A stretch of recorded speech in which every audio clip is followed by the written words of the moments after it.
Hello दोस्तों, क्या हाल चाल है।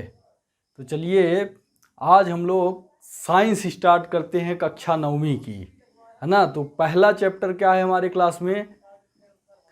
पहले चैप्टर का नाम है मैटर इन अवर सराउंडिंग। तो आप लोगों ने किताबें ले ली होगी, सभी लोगों ने देख भी लिया होगा क्या है पहले चैप्टर में, कैसा है, पढ़ा होगा।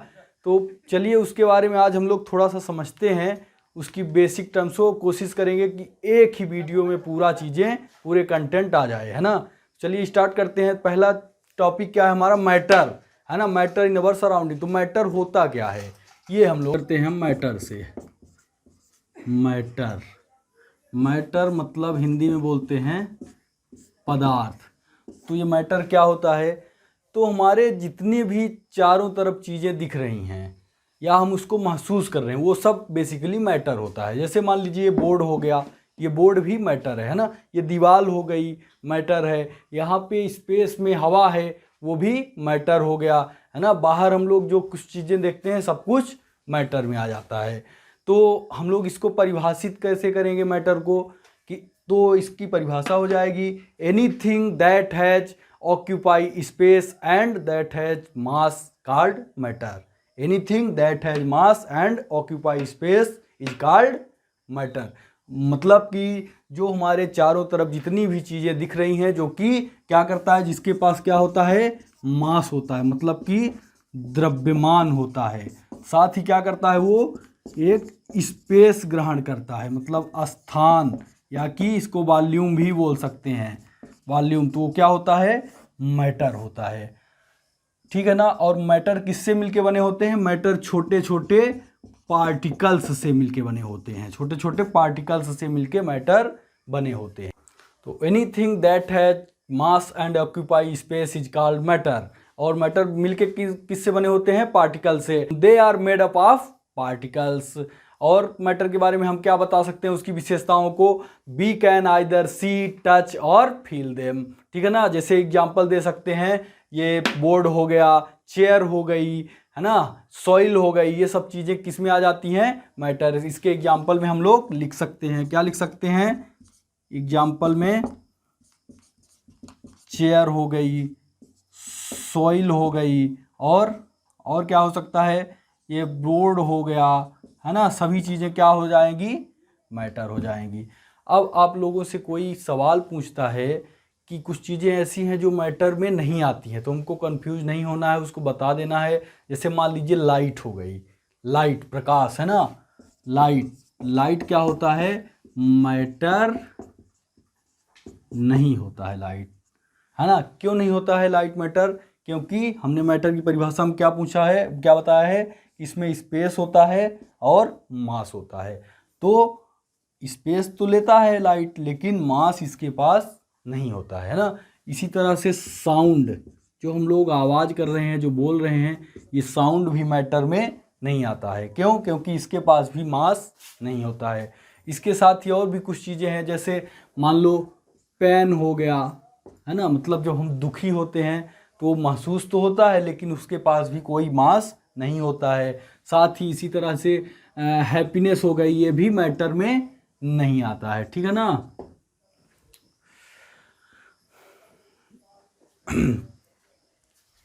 तो अब हम लोग देखते हैं कि ये जो मैटर होता है, ये फिजिकल प्रॉपर्टी के आधार पे, मतलब फिजिकल स्टेट के आधार पे, भौतिक अवस्था के आधार पे कितने प्रकार के होते हैं।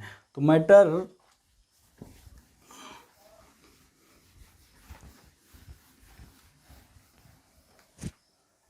फिजिकल स्टेट के आधार पे बेसिकली 3 टाइप के होते हैं। हालांकि अभी वैज्ञानिकों ने इसके 5 टाइप्स निकाल लिए हैं ना, 5 टाइप्स पता चले हैं, लेकिन हम लोगों को अभी 3 टाइप्स के बारे में ही पढ़ना है। कौन कौन सा, सॉलिड, लिक्विड और गैस। 2 और है, कौन सी, प्लाज्मा और बीईसी, बोस आइंस्टीन कंडेंसेट, है ना। ये 5 है, लेकिन हम लोगों को अभी इस चैप्टर में केवल 3 स्टेज के बारे में ही पढ़ना है, जो कि फिजिकल प्रॉपर्टीज के आधार पे इनको डिवाइड किया गया है। तो देखते हैं हम लोग तीनों का कंपैरेटिव अध्ययन करते हैं, सॉलिड, लिक्विड और गैस का।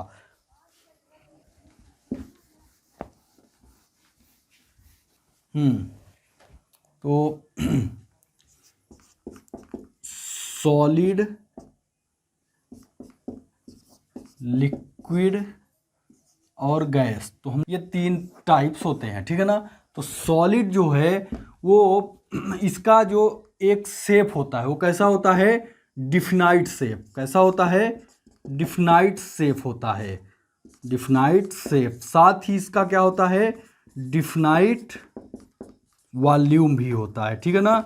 डिफिनाइट शेप और डिफिनाइट वॉल्यूम होता है। जबकि लिक्विड का जो शेप है वो डिफिनाइट ना होके कैसा होता है, इनडिफिनाइट होता है ना। इसका मतलब इनडिफिनाइट, मतलब कि इसका जो आकार है वो फिक्स नहीं होता। इसको हम जिस बर्तन में रखेंगे ये उसी का आकार ग्रहण कर लेता है। जबकि जो इसका वॉल्यूम है वो कैसा होता है, वो डिफिनाइट होता है, ठीक है ना, डिफिनाइट वॉल्यूम। जबकि गैस में ना तो इसका शेप ही डिफिनाइट होता है और ना ही वॉल्यूम, मतलब कि इनडिफिनाइट शेप, इनडिफिनाइट शेप, साथ ही इनडिफिनाइट वॉल्यूम इसका होता है, ठीक है ना। अंतर की अगर हम बात करें तो इसमें दूसरा अंतर हम लोग लेते हैं, इनके बीच में जो पार्टिकल्स हैं उसके आधार पे हम इनके बीच में दूसरा अंतर बता सकते हैं। तो इनके पार्टिकल्स में जो सॉलिड है, सॉलिड के पार्टिकल्स के बीच में जो इंट्रामॉलिक्यूलर स्पेस होता है वो कैसा होता है, बहुत कम होता है। इंट्रामॉलिक्यूलर स्पेस बहुत कम होता है, मतलब कि इनके जो अणु होते हैं वो मॉलिक्यूल होते हैं वो कैसे होते हैं, एकदम पास पास में होते हैं। इसमें बहुत कम होता है, ठीक है ना, इंट्रामॉलिक्यूलर स्पेस कम होता है। जबकि लिक्विड में क्या होता है, इंट्रामॉलिक्यूलर स्पेस लिक्विड के बीच में क्या होता है, थोड़ा सा ज़्यादा होता है, सॉलिड की अपेक्षा ज़्यादा होता है। जबकि गैसेस में इंट्रामॉलिक्यूलर स्पेस क्या होता है, बहुत ज़्यादा होता है। तभी ना हम लोग देखते हैं कि जो गैसेस होती हैं वो एकदम उसके कण बिखरे बिखरे रहते हैं। जैसे धुआं हमने देखा है, वो कण क्या होते हैं उसके एकदम अलग अलग बिखरे बिखरे होते हैं। इसके साथ ही हम लोग इसके अंतर में देख सकते हैं कि इनका जो आकर्षण बल होता है, इंट्रामॉलिक्यूलर फोर्स, तो फोर्स क्या होता है, इंट्रामॉलिक्यूलर फोर्स क्या होता है, इसमें सबसे ज़्यादा होता है, सॉलिड में सबसे ज़्यादा होता है। जबकि लिक्विड में सॉलिड से कम होता है और गैसेस में बहुत कम होता है, ठीक है। ये इसके डिफरेंस हो जाते हैं, ठीक। हाँ, तो हम लोग इसमें एक अगला जो टॉपिक है, फेज ट्रांसफॉर्मेशन, फेज ट्रांसफॉर्मेशन।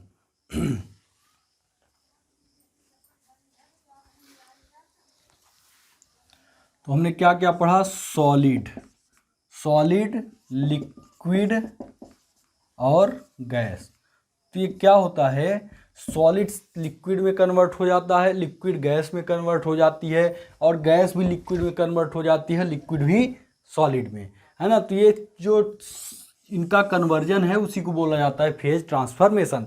जैसे मान लीजिए सॉलिड से जब लिक्विड में कन्वर्ट हो रहा है, जैसे मान लीजिए बर्फ़ है, बर्फ़ किस में कन्वर्ट हो रहा है, पानी में।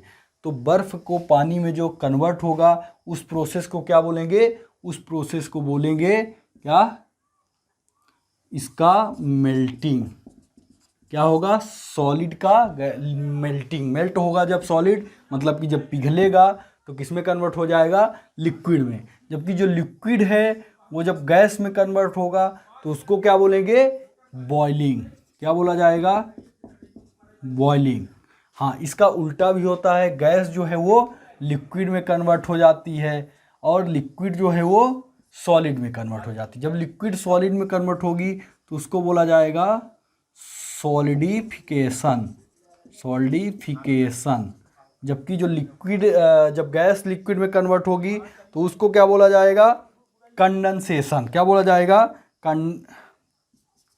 कंडेंसेशन। इसके अलावा कभी कभी एक और प्रोसेस होती है, जबकि सॉलिड लिक्विड में ना कन्वर्ट होकर के डायरेक्ट गैस स्टेज में कन्वर्ट हो जाता है।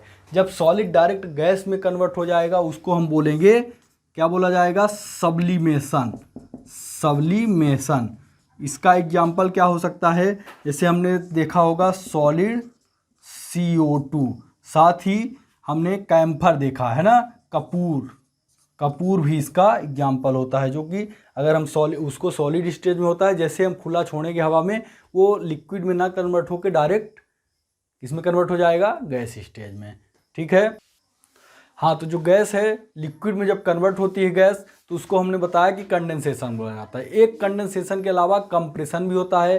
कंप्रेशन करने के बाद भी गैस जो है वो किसमें कन्वर्ट हो जाएगी, लिक्विड में, है ना। तो देखिए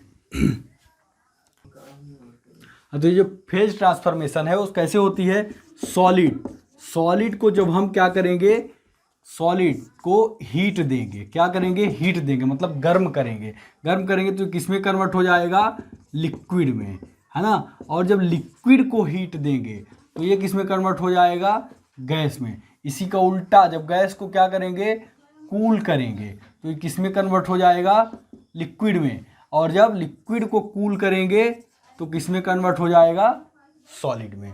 ठीक है ना। तो मतलब कि लिक्विड को जब हीट देंगे तो गैस में कन्वर्ट होगा, गैस को जब कूल करेंगे तो लिक्विड में कन्वर्ट होगा। तो ये जो गैस होती है जब लिक्विड में कन्वर्ट होती है तो दो तरह से कन्वर्ट हो सकती है। कैसे कैसे, पहला होता है कूल करने पर, कूलिंग, और दूसरा होता है कंप्रेस्ड करने पर, क्या, कंप्रेस्ड। तो कंप्रेशन क्या होता है, कंप्रेशन होता है दबाव एक प्रकार का, है ना। जैसे हमने नाम सुना है LPG गैस, है ना, हमारे घरों में इस्तेमाल होती है, क्या, LPG gas, liquefied petroleum gas. तो ये बेसिकली क्या होती है, एक प्रकार की गैस होती है, लेकिन ये किस फॉर्म में भरी होती है, ये हमेशा लिक्विड के फॉर्म में भरी जाती है। कैसे भरते हैं इसको, कंप्रेस्ड करके, है ना, इसको कंप्रेस्ड करके भर दिया जाता है, किसमें, लिक्विड फॉर्म में, कंप्रेशन करके इसको। ठीक है ना। दूसरा, इसको कूलिंग करने पर भी ये लिक्विड में कन्वर्ट हो जाए। एक और एग्जांपल हम लोग देख सकते हैं जो शहरों में इस्तेमाल होने लगी है, CNG गाड़ियां हम लोग देखते हैं। इसमें क्या होता है, डीजल और पेट्रोल नहीं भरा जाता, क्या भरा जाता है, CNG गैस का इस्तेमाल किया जाता है। इसका नाम ही है कंप्रेस्ड नेचुरल गैस। तो ये क्या होती है, इसको हम लोग गाड़ियों में भरवाते हैं, जिससे ये ईंधन का काम करती है। ये भी एक प्रकार की गैस है जिसको कंप्रेस्ड फॉर्म में, मतलब लिक्विड के रूप में बना दिया जाता है और गाड़ियों में डाल दिया जाता है। ठीक है ना। ये प्रदूषण कम करती है, डीजल और पेट्रोल की अपेक्षा कम प्रदूषण फैलाती है, इसीलिए इसको अभी बड़े शहरों में इस्तेमाल किया जा रहा है। धीरे धीरे हो सकता है कि सभी जगह CNG इस्तेमाल किया जाए। ठीक है। हाँ, तो अब हम लोग देखते हैं वेरियस टेम्परेचर स्केल्स, जो बहुत सारी टेम्परेचर की पैमाने होते हैं, जैसे केल्विन होता है, और कौन सा होता है, सेल्सियस होता है, साथ ही कौन सा होता है, फ़ारेनहाइट होता है। तो इनको एक से दूसरे रूप में कन्वर्ट करना, ये भी हमारी सिलेबस में शामिल किया गया है ना। केल्विन को सेल्सियस में, सेल्सियस को फ़ारेनहाइट में कन्वर्ट करने के लिए। तो इसके लिए एक फार्मूला होता है, कौन सा, ये हम लोग याद कर रखेंगे, C/5 बराबर F-32/9 बराबर K-273/5, K-273/5। तो इस फार्मूले का हम लोग उपयोग करके किसी भी टेम्परेचर स्केल को एक से दूसरे रूप में कन्वर्ट कर सकते हैं। जैसे एक एग्जांपल हम लोग देखते हैं, 300 डिग्री सेल्सियस। 300 डिग्री सेल्सियस को किस में कन्वर्ट करना है, केल्विन में हमको कन्वर्ट करना है। तो ये फार्मूला हम लोग यूज कर लेते हैं डायरेक्ट। तो C की जगह रख देंगे क्या, 300, इसको भी मिटा देते हैं यहाँ से, 300/5 बराबर F-32/9, K-273/5। इस फार्मूले को हम लोग यूज कर लेते हैं। तो ये 5 कट जाएगा और K बराबर क्या हो जाएगा, 300 + 273, ये जुड़ जाएगा। तो क्या हो जाएगा, 573 केल्विन। ठीक है, ये कन्वर्ट हो गया। बस इसी तरह से हम लोगों को कोई भी पूछा जाएगा सवाल, हम उसको सॉल्व कर सकते हैं। ठीक है। हाँ, तो अब हम लोग देख लेते हैं जो कुछ छोटे छोटे टर्म्स आए हैं उनको हम लोग समझ लेते हैं। जैसे क्या आया था, मेल्टिंग। मेल्टिंग क्या होता है? मेल्टिंग का शुद्ध मतलब होता है हिंदी में पिघलना। मतलब कि जब सॉलिड पिघल करके किस में आ जाता है, लिक्विड में, तो इसको बोला जाता है मेल्टिंग। और मतलब कि सॉलिड का लिक्विड के रूप में बदलना मेल्टिंग कहलाता है।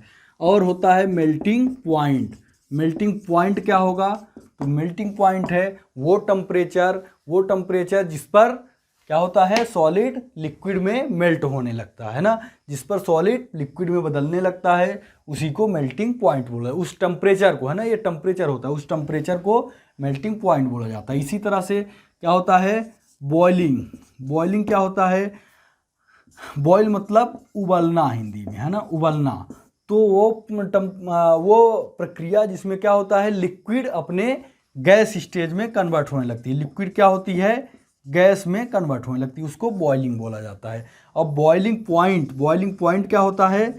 बॉइलिंग पॉइंट होता है जब वो टेम्परेचर जिस टेम्परेचर पर लिक्विड गैस में कन्वर्ट होने, वो टेम्परेचर जिस पर लिक्विड गैस में कन्वर्ट होने लगती है, उसको बॉइलिंग पॉइंट बोला जाता है। जैसे मान लीजिए पानी 100 डिग्री सेंटीग्रेड पर या सेल्सियस पर क्या होता है, लिक्विड से गैस में कन्वर्ट होना चालू हो जाता है, मतलब उबलना चालू हो जाता है। ठीक है ना, 100 डिग्री सेंटीग्रेड पर। इससे कम अगर टेम्परेचर रहेगा तो पानी नहीं उबलेगा।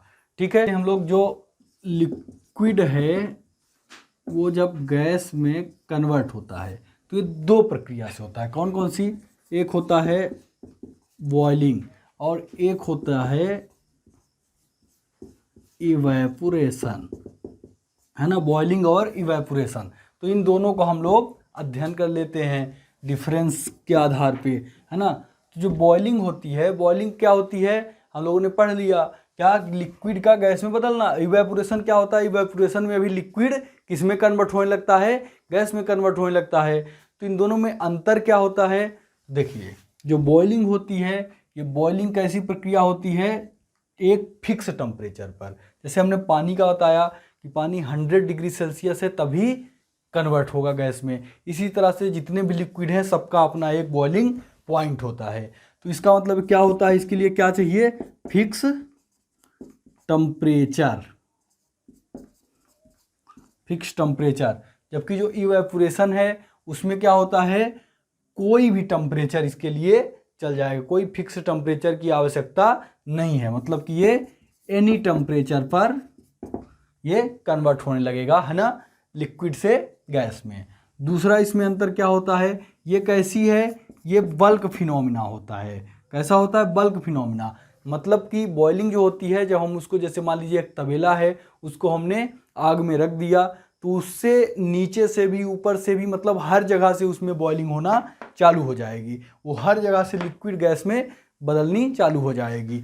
जबकि जो इवेपोरेशन होता है ये कैसी होती है, ये केवल सरफेस से होता है।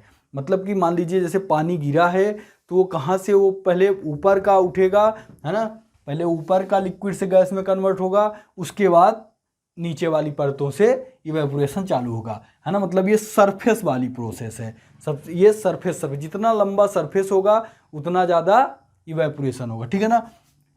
तीसरा इसमें अंतर हम लोग पढ़ लेते हैं, ये कैसा होता है, ये बिगरस प्रोसेस होती है ना। मतलब कि ये कैसी होती है, बहुत बृहद मात्रा में, है ना, बृहद मात्रा में ये इवेपोरेशन, बॉइलिंग हर जगह से हो रही है, इसीलिए ज़्यादा बॉयल होगा, है ना। जबकि ये जो इवेपोरेशन होता है ये कैसा होता है, ये ग्रेजुअल प्रोसेस होती है ना। ग्रेजुअल मतलब कि ये कम मात्रा में होती है, ग्रेजुअल। ठीक, ये कम मात्रा में होने वाली प्रक्रिया है, जबकि ये ज़्यादा बृहद मात्रा में। ठीक है। तो अब हम लोग इवेपोरेशन के कुछ फैक्टर इफेक्टिंग कारक के बारे में समझ लेते हैं। तो जैसे मान लीजिए टेम्परेचर हो गया पहला।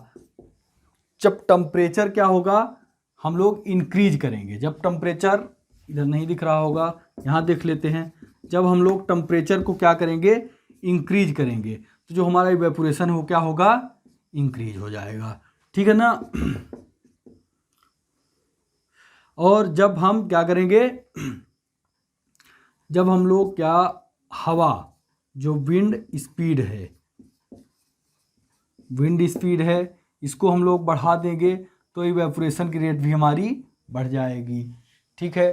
साथ ही एक और हम लोग इसमें फैक्टर है जो प्रभावित करता है, ह्यूमिडिटी। ह्यूमिडिटी मतलब नमी या आर्द्रता। आर्द्रता जैसे जैसे इंक्रीज होगी हमारा इवेपोरेशन रेट वैसे वैसे कम होता जाएगा। इसके अलावा एक और इसको प्रभावित करने वाला कारक है कौन सा, सरफेस की जो एरिया होती है। तो सरफेस एरिया क्या होगी, जैसे इंक्रीज होती जाएगी इवेपोरेशन रेट भी क्या होता जाएगा, इंक्रीज होता है। ठीक है ना। तो ये हमारे फर्स्ट चैप्टर में जो मैटर इन अवर सराउंडिंग था, इसमें बेसिकली इतनी चीज़ें थी। इसको हम लोगों ने थोड़ा थोड़ा पढ़ने की कोशिश की है। इसमें अभी बहुत सारी चीज़ें छूटी हुई हैं, तो उसको हम आशा करते हैं कि आप लोग पढ़े होंगे और जो कुछ नहीं समझ में आ रहा होगा वो हमसे पूछ सकते हैं।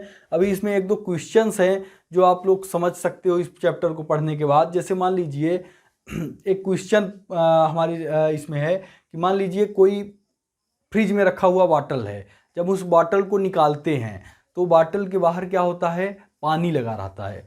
तो पानी कहाँ से आता है ना। बॉटल गीला रहता है, तो बॉटल तो एकदम सही है, फ्रेश है, बॉटल फूटा हुआ तो है नहीं कि उससे बाहर पानी आ गया, है ना। ना ही फ्रिज के अंदर कुछ और था कि वहाँ से पानी आ गया। तो कहाँ से आया पानी, तो उसका जवाब क्या होता है कि जब हमारा जो पानी की बॉटल है जिसको हम फ्रिज से निकाले तो कैसा है, एकदम कूल है, कैसा है, ठंडा है ना, ठंडा है। तो जब वो ठंडा है और बाहर आ गया, एयर के संपर्क में आया, हम लोग जानते हैं कि यहाँ एयर में क्या है, यहाँ वायुमंडल में क्या मिला हुआ है, H2O भी किसके रूप में है, वेपर के रूप में विद्यमान है ना, उपस्थित है। तो ये H2O जो बाहर में है ना, इस वायुमंडल में है, तो वो क्या होती है, वो जब इस बॉटल के संपर्क में आती है तो बॉटल कैसा है, कूल है। तो वो क्या होती है, एयर भी इसके टच में आने से क्या होती है, ठंडी हो जाती है। अब हमने पढ़ा है कि लिक्विड जो है ठंडी हो, जो गैस है वो ठंडी होकर के किस में कन्वर्ट हो जाती है, लिक्विड में। तो इसीलिए जो H2O वेपर है ये कूल सरफेस के जब टच में आएगी तो ये भी किस में कन्वर्ट हो जाएगी, लिक्विड में, है ना। तो जो पानी है वो बॉटल के अंदर का पानी नहीं है, कहाँ का पानी है, इसी हमारे सराउंडिंग का पानी है, जो कि लग जाता है किसमें, बॉटल की सतह से आकर के चिपक जाता है। तो आप लोगों ने देख लिया अच्छे से, है ना, बॉइलिंग इवेपोरेशन में अंतर भी। बॉइलिंग की, एक सेकंड, ये BOILING, बॉइलिंग और इवेपोरेशन, है ना। तो बॉइलिंग क्या होती है, इवेपोरेशन क्या होता है, आप लोग समझ गए हैं। फेज ट्रांसफॉर्मेशन कैसे करते हैं ये भी आप लोग समझ गए हैं, है ना। मैटर क्या होता है आप लोगों को अच्छे समझ में आ गया होगा, नहीं आया होगा तो आप लोग फिर से पूछिएगा, है ना, अच्छे से पढ़िएगा, एक बार समझ में आ जाएगा। ठीक, कोई भी कन्वर्ट करना है किसी भी टेम्परेचर स्केल को तो आप वो फार्मूला यूज करके कन्वर्ट कर सकते हैं। ठीक है, चलिए, धन्यवाद।